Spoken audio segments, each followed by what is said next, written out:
Ferrari 4-3-0 in the middle of the fight. The Moo, he's just standing and stealing and delivering. Moo with an ultra kill.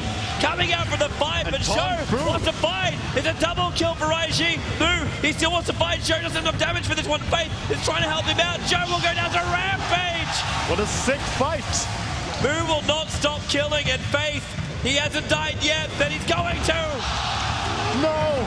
Huge double rampages.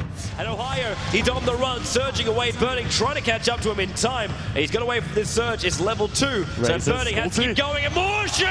Wind it up, and Burning, it's a trap. Worth it for ID losing Joe as well, as he was a little bit too greedy chasing after those creeps. They have a buyback on him, but they need it right now. Hal is coming in close. Remember, Abyssal Blade is available. Rage. Oh, Ferrari's going to get out in time, and in comes King J. Malivus done with the BKB. Unaffected into the hole, holding Ferrari in position. He'll go down. King J with the move. The difference between Loda having a BKB and not having one, he's able to focus whoever he wants, more or less. Another coil, gonna catch two. That's Kuro and Puppey. Beautiful phase shift of the shackle shot. Now Puppey and Kuro both blown up. Here comes the call down, but Havost can simply not stand and fight. Ake using the mech, and Havost gonna be netted down. There we go. Loda going to town. Beautiful shackle, but EGM isolating Havost and allowing him to be focused because of the BKB, and two more right on top of each other. No longer. That's a full 5-man one. Burning, he wants to go for Extinct. There's a lot of damage. He's still got the living armor up his sleeve. That attack is going to be enough. Snipes off the weave, off the Visage. And Mushi's going to find him as well. Mushi winds up the ultimate. The magic one. And he holds it.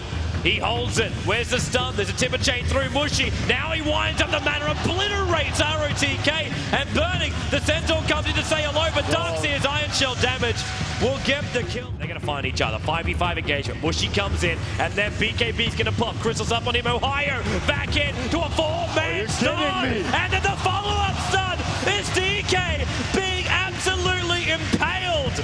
And Super will go down to full team-wide GG.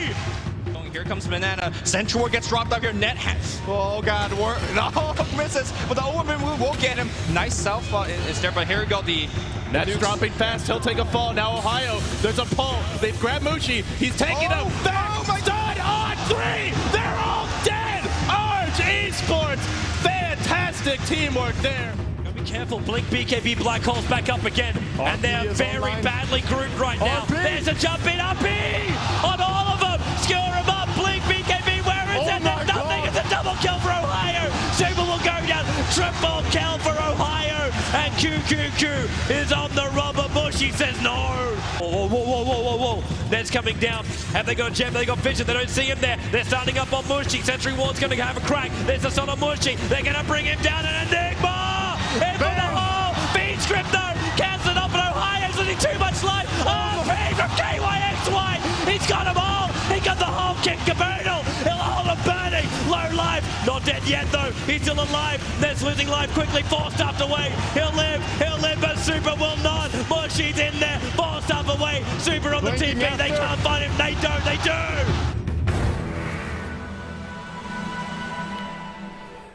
Welcome back to the panel, and just a heads up guys, if you're watching at home or if you're in the auditorium, probably roughly 15 minutes away from starting introducing the grand finals, which will be that best of 5. But until we get there, we've got another guest at the panel for you.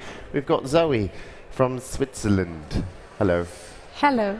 How are you doing? I'm doing very well. Zoe, you've, I guess, you know, I could ask you a whole host of questions because you've been here the whole event, and actually you were one of the first people from the community to turn up with the pro gamers in the prelims. How was that? It was really exciting for me. I mean, it was nice to see them in a, well, calm environment. I normally always turn up to events like when the event is starting. So I normally only see them like, you know, stressed out, going from like wherever they've been sitting and practicing to the stage. But this time I just had them like hanging out, talking all to each other. all the players were like sitting in this big like kind of hall thing, watching the games together. So they all mingled with each other and talked strats about the games. I was basically sitting behind them, like taking notes of everything they said. It was great. Learned a lot. It was really interesting. And now they're all kind of separated, right? Is yes. it like they're keeping their notebooks? So you must have all the cool stories. Are you going to the after party then? Because I want some of these stories from what happened in the prelims. I give them all them stories. All right, okay. I will make sure. You've done a lot in esports over a long period of time in terms of you've covered multiple games, you've hosted multiple events, and also commentated. It's your first time at the International, so you're a bit of a veteran coming in here. What's it like, the International, for someone that's done a lot of esports events? How does it compare, like Dota 2 and also the International? It's very different. I really thought, I mean, being in the industry since 7 years, being a host, a caster, an interviewer, and basically all together, I really thought there's not going to be another event which can like one-up what I already had. But what can I say? The International kind of did that. They really, for some odd reason, the atmosphere here is so much. I wouldn't say, well, it kind of is better. I'll go for that word. It's actually better than the other events I've been at. It's the players mingle around with the common folks, you know, like they're everywhere. That sounded mean, but they're everywhere. You can just go up to them and talk to them, and the fans are really nice. Everyone is very approachable. And obviously, like the whole setup, having the voice actors, for example, that was just amazing. That was so great. Did they teach you any voice acting yet? Unfortunately not. I kind of wanted to push for it, but they were like, go away. That they really weren't. But I don't know. It was just the whole thing. Everyone is just there. The people from Valve, like you can go up to them, shake their hands, and just go like, I love what you did. Thank you so much. And they actually don't just run away. They actually talk to you. So it's been a great experience so far. I really enjoyed myself. All right, and about the games as well, because I know you've been watching. You had a few favorites. I think Team DK was one of your favorites, but unfortunately, Ben here has been winning a lot of rares. I haven't. Apparently, you've been losing a lot. I've been losing so much. I'm normally really good, like in the betting sense, and I really thought that DK is one of the strongest teams coming into the tournament, together with the Alliance as well as Na'Vi, and I also had high hopes for Tong Fu. Apparently it didn't quite turn out how I thought it would. It didn't feel like DK played like they used to play. For some reason it just didn't look like them. Whereas Fnatic, for example, I've been so pleasantly surprised. They really seem to be back in, like, you know, the Fnatic state of mind. They've been going for like safe picks at one point, and I've been a bit confused because, you know, I knew Fnatic is always like one for surprises kind of thing, and they came back in that direction again this tournament. They had a good event because of it. They really did. So I really enjoyed the Fnatic games, and now my hopes are kind of on Na'Vi for my rares, for the sake of winning at least something now. But yeah, I think they have really good chances. I mean, the games they played on, what was that, day 3, the Pudge games. Yes, I think you're correct. That was so nice. I mean, I don't know if you guys knew, but Dendi actually announced he's going to pick Pudge during the D2L finals. I had him on stage, I did an interview with him, and then he said, we're going to pick Pudge, soon TM. And what happened? During the group stages, he picked Pudge once. Everyone went crazy on Twitter.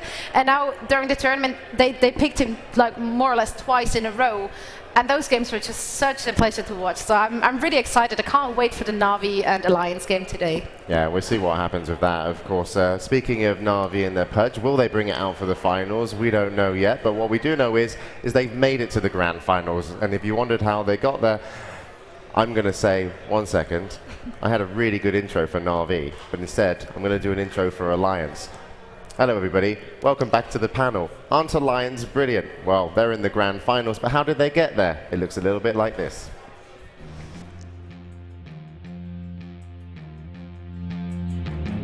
Dota isn't about kills. Dota isn't about gold either. Dota is about winning and taking down the opponent's throne. Alliance going up against LGDCN. The bait! What's happening? The bait is currently being sacked. Bottom lane, Admiral Bulldog's in here. Sylar, he's trying. Oh, it's GG. Alliance, they are into the winners bracket semi-final. It's time for DK versus Alliance. And DK will tap out and and the Alliance are guaranteed a top 3 finish. Unstoppable.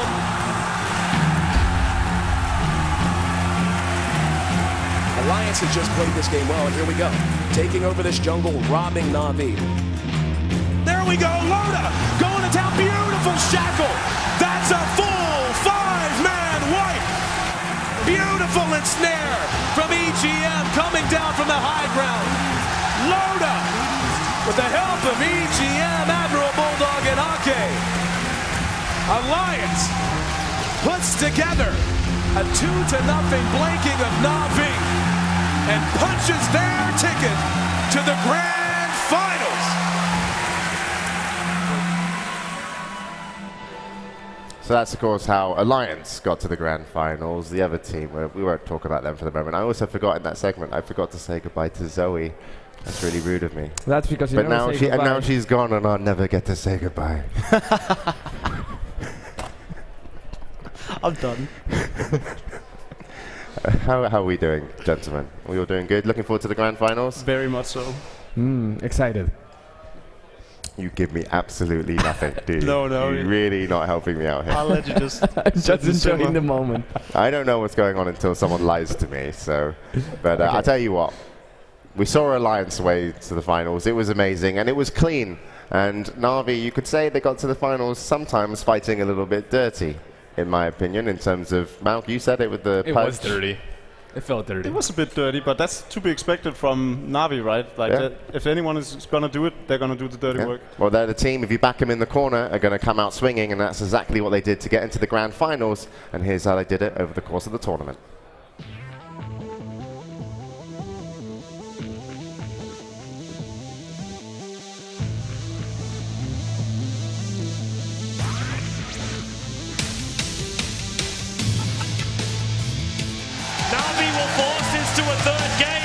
They will not drop to lower bracket yet, but who knows? Game 3, anything is possible here. Na'Vi are into the winners bracket semi-final, and the first team here on the main stage to claim a victory. Not the easiest one in the world, though. It was forced to 3 games. Can't even call it fishing. It's like fishing with dynamite. Dindy is indeed godlike. GG's called, and we're going to a game 3.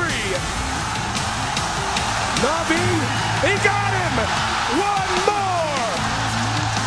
Na'Vi has snatched a berth in the upper bracket grand finals from the brink of defeat. Na'Vi! Na'Vi! Na'Vi! Alliance puts together a 2-0 blanking of Na'Vi in a match that was as highly anticipated as any in the history of Dota 2.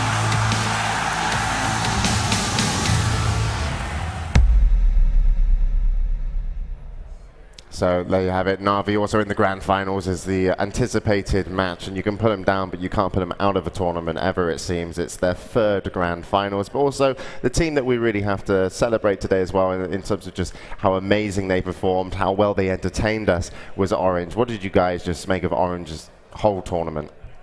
I think they will be remembered as one of the teams that actually brought something different to the table. These guys, when we talk about Mushi, we talk about how he picked, I think, 18 different heroes. I even lost count by the end. 18 different heroes all throughout the tournament. Unfortunately, the odds weren't with him when he picked the Outworld Devourer. That was its 37% win rate. He wasn't able to change that fact. But then after that, you saw KYXY being amazing on the Magnus. We saw him playing the Slardar hero that never ever sees plays at all. I think Orange told us, okay, the metagame is just a word, and we can play whatever we want and get there. What I like the most is how inspiring Orange really is, because they just went ahead and showed that each and every competitive team in the world can actually make it very, very deep in this tournament, if not all the way to the Grand Final. And it was very close that they made it into the Grand Final as well. They almost had it. Yeah, I'm still sad I didn't get a CSTA out of his 18 heroes. I think one of the weaker ones was Doom, but everything else was just absolutely phenomenal. And he just, I mean, even in the 1v1 tournament versus Ice, unfortunately he didn't take home the Divine Rapier due to Ice's ridiculous solo play. But still, Mushi has impressed me from day one of this tournament. Yeah, and actually Orange, I don't know if you know this, I think they played the most games in the tournament thus far, because they did drop down to the lower brackets, so they played, I think it's 6 total games. Of course, some of them best of 1, some of them best of 3s, but it really felt like they adapted per game. Is that relevant to their success? Or because I felt they were better at the end of the tournament than they were at the beginning. I don't think they came into the main well, like we've kind been of saying arena all along, so strong. they've evolved. They've just increased, like gotten better and better and better. And then they had one bad game against Na'Vi today, which is sort of a shame, right? But I mean, they made up for it in the 3rd game. They didn't win, but they still put on a hell of a show. If Orange, I gotta ask, if Orange made it to the finals, what kind of chances would you give the Orange Alliance game? I have to give them good chances, equally as good as Na'Vi, just because Orange and Alliance are 2 teams that want to play their own game, and in the case of Orange, you can't ban them out, you can't take them out of their game. I think Alliance, when they played with Na'Vi, their strength in that winner brackets final was that they took Na'Vi out of his comfort zone, and I'm not sure they can do that with Orange. I think that Na'Vi is more skilled as a team, but they're a little bit more predictable. I think Mushi's really talented individually, but compared to Na'Vi, it doesn't really stand up. But they're really flexible. They really have the gumption to pick heroes when they're 1 game away from elimination, like the Slardar that I totally did not expect to see, and the Ursa without a Wisp. It was inspiring, to say the least. Well, they had some great moments, and they really could have been a grand finalist here at the International. But unfortunately, we do say goodbye to Orange today from the tournament. They will finish in 3rd place, and here's some of their moments. So to wind up the ultimate Ohio will hold him in position as well. Are they even going to get one? Era comes up. He wants Ohio. Harney's going to go down right now. Double kill for Mushi. Buyback by Darkseer. Buyback by the SF for Mushi. He is destroying. Triple. Ultra. Orange, the Malaysians, bringing down Na'Vi and GG. Orange pop and call the GG.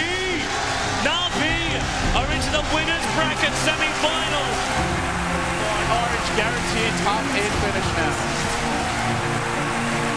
And Fnatic have been eliminated by the Malaysians. Orange will advance themselves forward. They just brought down DK. And GG, Top Fu have been eliminated, and Orange Esports are gonna finish in the top 3. Na'Vi is waiting tomorrow. As you see there, the last thing, Mushi just getting a lot of respect from Dendi out of the last series that they played in the best of 3. And now Na'Vi have to go up against Alliance. That's where we're going now. We are going to be ready for the grand finals in just a moment. So as soon as the interview is ready, we're going to go to that and start introducing the teams. But Alliance versus Na'Vi, it's a best of 5. No advantage for either team coming in here. The winner will take home over $1.4 million. 2nd place will take home just over $600,000. But more importantly, well, maybe. Depends on your priorities. Being able to say you're the best Dota 2 team in the world. We have Puppey and Dendi of... and the Aegis of Immortal. And I'm so... Casey's also excited that she wants us to talk to her as well. She's ready to go. So maybe the interview's ready. Let's see if Casey's there with Puppey. We have Puppey and Dendi of Na'Vi joining us now. How are you feeling going into the grand final? Feel very excited. This is an amazing moment because I've been here for the 3rd time already, and yeah, it's pretty good. Good. You've been watching Alliance. They've only lost 1 game this entire tournament. Does that affect your mental state, your mental awareness going into this, or are you just more focused on your game? We have some strategies to use against them. Yeah, they're very fucking good, and I do want to play against them once more, and this is pretty much what's gonna happen. So they're the best team in the world right now. Good. I am never going to engage Dendi in a staring contest in my life. You can do it. Really? Oh, I don't think so. I'm watching this happen. Clement Ivanov, Puppey, Estonia, Tartuk. Alexander Dashkevich, Khvost, Kiev, Ukraine. Kuro Zalei Takhazomi, Kuroki, Berlin, Germany. Gleb Lepatnikov, Fanik, Kharkiv, Ukraine. Danil Shutin, Dendi, Lviv, Ukraine. Na'Vi's third finals, and still time for fun and games, it seems, there with Dendi. And they are a team that stay in very high spirits, but also because of that, they always believe that they can come back in bad situations and bounce back. And really, that's why they're in the grand finals. They are the bounce back team of the tournament. What do you guys make of them? If someone new is watching Dota 2 right now and doesn't know who Na'Vi is, how would you describe them going into the grand finals? I mean, as you were saying, they're the most tenacious team, and they're so experienced that they know that if they just have fun with the game, they're still going to win the game. And that's what we saw last year. They had a terrible group stage run. Then they came into the tournament. They were like, how do we counter Naga Siren? They picked up the Juggernaut and started working wonders with that lineup. This tournament, we see them picking Pudge and winning important games with it, very important games. They've picked some very out-of-the-box lineups, and they just seem to enjoy the game much more than some of these disciplined teams do.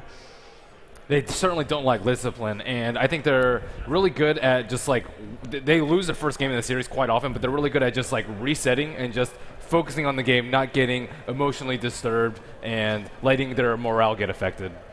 Bruno, Bruno, Na'Vi in a nutshell. Heart. I think that's the only word. These guys play with heart. They do not play with their brains. All right, well, let's introduce their opponents then, and we'll see what they'll be playing with. It's Alliance to the grand finals. We have Ake and Loda with Alliance joining us now. How are you guys feeling going into the grand final? It feels great to be in the grand finals, to be able to play this. It's like we couldn't dream of this, so it feels great. And you guys have played together for so long, so how does that feel coming into this as friends even? Yeah, it feels very awesome. It's always good to have Ake at your side. It makes me feel comfortable and no pressure and everything like that, so it feels really great. I'm assuming you've been watching all of the matches. What did you think of Navi's comeback in that last one? Like it was a pretty sad turn for Orange, but at the same time I was so impressed by Orange's plays like throughout the whole week. They lost the first round in the winner bracket, and then to come all the way that they did, I think they should be so proud of what they have done. Yeah, all the teams have been so fun to watch. Good luck to both of you, and you have taught me. I know we're not sending it back to James, but this is what I would say in Swedish if I were. Tillbaka till det, James, right? That's very good. Sure. Henrik Arnberg, Admiral Bulldog, Trollhättan, Sweden. Joachim Achterhall, Aki, Gothenburg, Sweden. Jerry Lundqvist, EGM, Sweden, Västerås. Jonathan Berg, Loda, Gothenburg, Sweden. Gustav Magnusson, S4, Stockholm, Sweden. So there we have it, Alliance, the team that have performed, impressed, and still the team to beat going into the grand finals. Admiral Bulldog, S4, Ake, EGM, and Loda.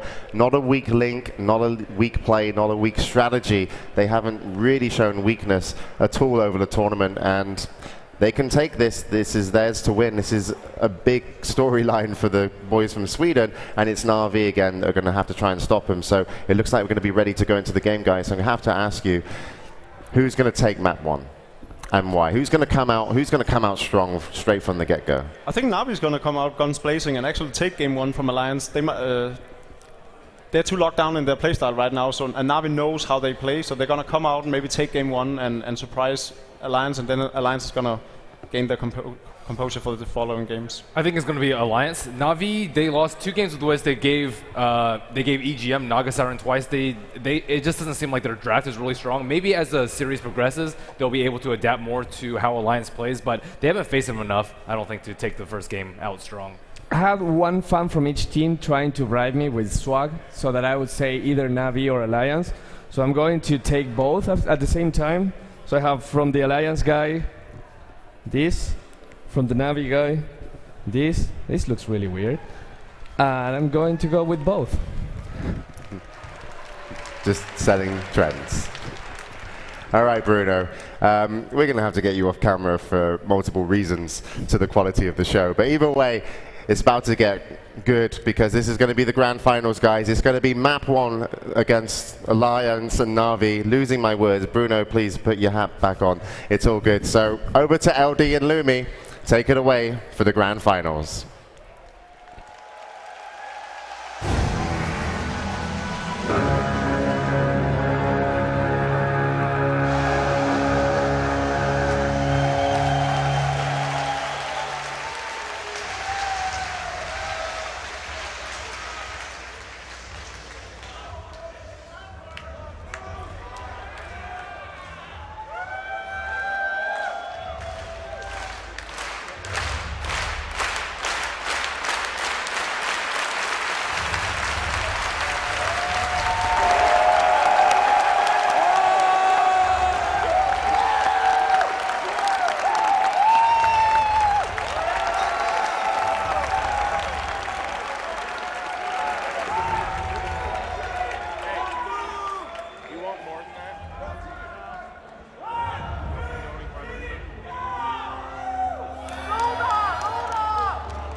2 teams remain, and the Aegis of Champions hangs in the balance.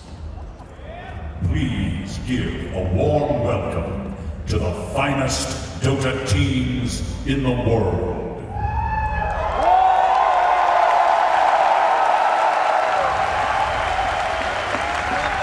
Hailing from Sweden, the only team to go undefeated through group stage, entering the grand finals for the first time, Alliance.